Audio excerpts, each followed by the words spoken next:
Hello, everyone. Happy Saturday. We hope that you guys are having a fantastic day. It's great to see you. And today we have a very important topic to talk about. It is called preferred return.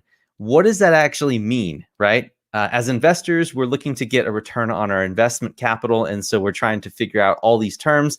And I want to explain to you guys like why this is really important, because a preferred return is one of the very numerous amounts of I would say insurance policies that investors get when they invest into syndicated properties. There are two types of investors. There's limited partners and general partners. And a couple of live streams ago, we talked about the difference between what a limited partner and a general partner is. A limited partner, they get into the property, they're there, their primary objective is to make a return, and that's their role. So they bring the capital to the deal in order to make a return on it over time, each year through cash flow, and then at the end through either refinances or through the sale of the property, where they get their original capital back plus more, okay? But inside the deal structure, there's generally, most syndicators offer what's called a pref, or a preferred return. And this is, again, one of the things that the general partners or the deal sponsors offer to investors to entice them to come in and put their hard-earned capital into their investment so they can grow together, okay? So let's first start off, what is a preferred return? I'm going to go ahead and explain what it is in general using words, and then we're going to kind of take a look at a screen. I have a few visuals for us, and then we go through an example as to how it's calculated. But essentially, a preferred return is a guarantee that when income comes in, the very first dollar that's available to return to investors is not split out between the GP and the LP. It goes straight to the LP. So whatever the percent is, let's say that a investor group guarantees a 6% or says there's a 6% pref on the deal. What that means is that as the income comes into the property while you're holding it, through the first 5 or 3 years of cash flow, that whatever the property is planned to be held for, after the income comes in, you take away the expenses, which is insurance, taxes, property management, turnover, maintenance, repairs, all that stuff, right? What is ever left over, that's your net operating income. And then you have to take away your financing because you have debt to pay. Most likely, if you're buying apartment buildings, you're using leverage. So you got to pay that loan payment. After that, that's pretty much the profits from the building.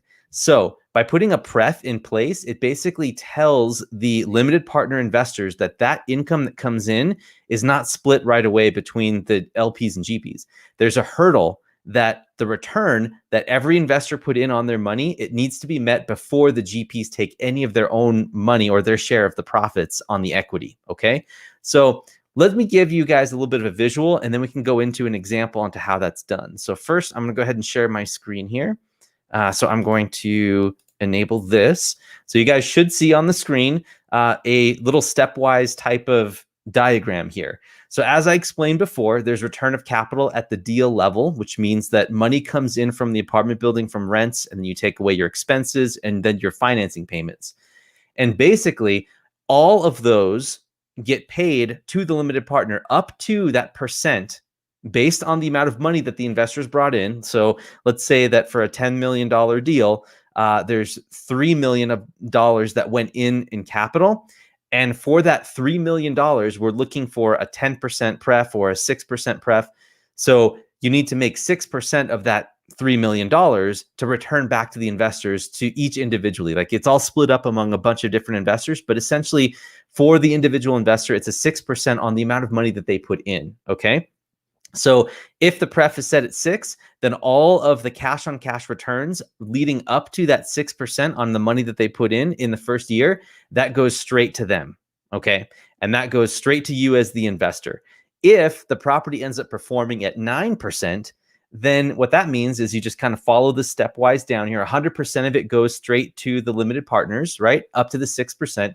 And then everything above that then is used to catch up the general partner so that they're also at 20%, okay?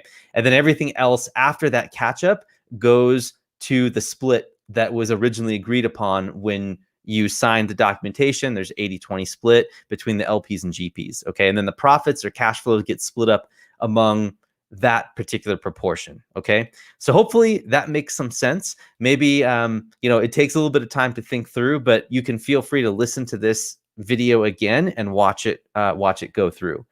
And so before we jump into an example, I want you to be aware of another type of investment. There is something called a waterfall. Okay. And so this is a little bit, let me make this a little bit bigger for you. But essentially what it is just like we had talked about before, there is a pref set where the limited partners get all of their money first at the 6%. And then there could be what's called another tier where up to 8%, the limited partners get most of their money back. And then at the third tier, it's up to 12%. Then there's incentive for the sponsors to do really well, because as you go up and up the chain and the returns get better and better, the general partners get more and more share of the upside. Okay. So those are what are called waterfalls. And I actually don't see that very often, but it is out there, and some operators do it very, very well. But essentially what it does is it incentivizes the general partners to kick it out of the park, like to do really, really well, because the more cash on cash return they make, the more percentage of that excess profits above the 6% and the 8% and the 12% they get to keep, the larger proportion they get to keep. Not only do they get that, 35-65 split at the deal level for the equity, but also the cash flow ends up coming in. Okay. And then one other feature that I wanted to mention that was here and also in the other, like just the basic form, but also in this form for the waterfalls, and this one here, the basic one where there's just one split and everything is separated out after that, is that if the returns, for instance, are only 5% on cash at the deal level. So let's say that we're guaranteeing, or we're saying, hey, 6% pref, but the deal's only generating 5%. So you're under instead of over. Then what happens is that amount that you were quote unquote owed rolls over to the next year. So that 1% that you were missing, that you were told you were going to get, gets added on to the amount of preferred monies that you're supposed to be making in the next year. And that keeps rolling on and rolling on and rolling on until the sale of the property. So you basically have this preferred return that is an accumulated balance that keeps rolling through the entire property's life cycle. So what I'm going to do is I'm going to now show you guys what it looks like on the math side. Okay. So don't be scared of this. I'm going to go ahead and zoom in just a little bit, and we're going to kind of go through it really quickly line by line. All right. And what you see here is, first, you have the income coming in at the top. Okay, so the income coming in for this particular one, as you can see here, let me make it even a little bit bigger for you. Those of you guys who are on mobile right now, okay, maybe this is a little bit easier for you to see. Uh-oh. I'm gonna have to shrink it just a little bit because I'm starting to get some technical issues here. Okay. All right. Give me 1 second. I'm going to shrink this just one hair down just a little bit. There we go. Hopefully this will do for you. So let's say that the deal is coming in and the total income from both the other income like laundry and storage and also from the units is about 2.6 on the first year. Okay. And this is a 200 unit property that I underwrote a long time ago that's probably not for sale anymore. And let's say that the total expenses, so we can take a look at what these expenses are. Let's say they add up to 1.18 here. Okay, this would be a fantastic deal, by the way, because the operating expenses are under 50%. So that usually doesn't happen, but I'm doing this just for example for you guys how that works. That means that the net operating income is the difference of this minus this, which is about 1.4-ish. Then we have loans to pay, right? Because even though we've paid all of our property managers and the insurance and taxes and all that good stuff, we still have to pay the leverage that we've used to buy the property outright.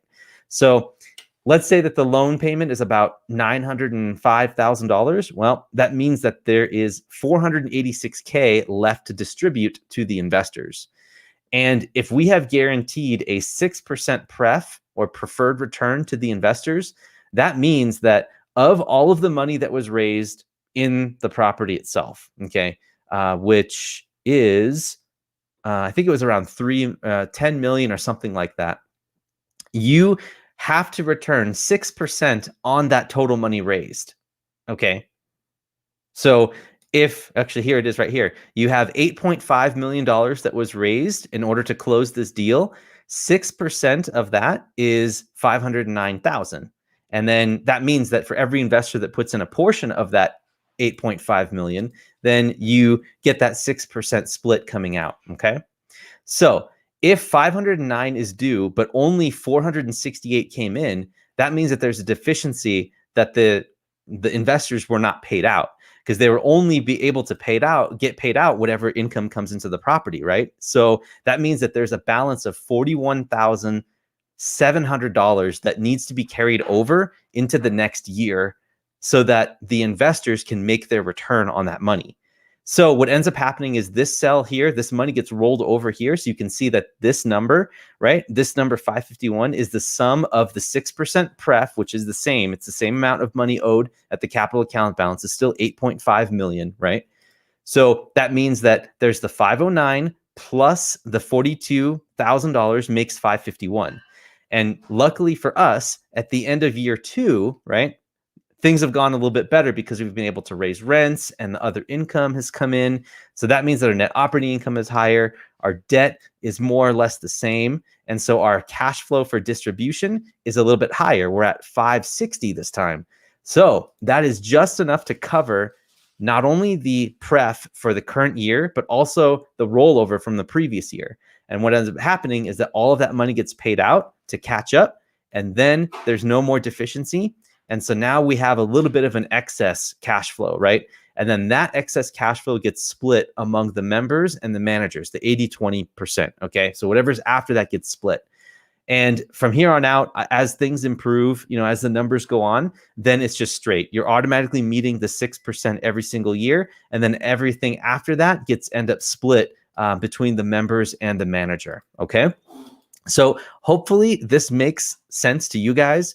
Wanted to present this to you. I know that may be a little bit more detailed than you might want to see, just because it's a lot of math and everything. But if you really want to dig into the numbers and try to explore how this happens and figure out what pref really means, sometimes you just got to dig into the details. So anyway, I hope that was helpful for you guys. I'm going to go ahead and end the stream now. But before you go, if you could like, subscribe, or click on the links in our video to find out more about how real estate investing can help you and your personal situation, help you and your spouse grow and be able to do the things that you want to do because you have passive income coming in, please reach out to us. Click on the links in the video so that you can be taken to our website to learn more about what we do. We have books, we have other podcasts, we have other videos, we have YouTube channel. We've got all this stuff out there available for you, and we want to help you as well. So hope that was helpful. If you have any questions, reach out. And this is Derek. I'm signing off, and hopefully you guys are getting ready to have a fantastic weekend just like me. So anyway, take care, have a great weekend, and enjoy. Talk to you guys soon.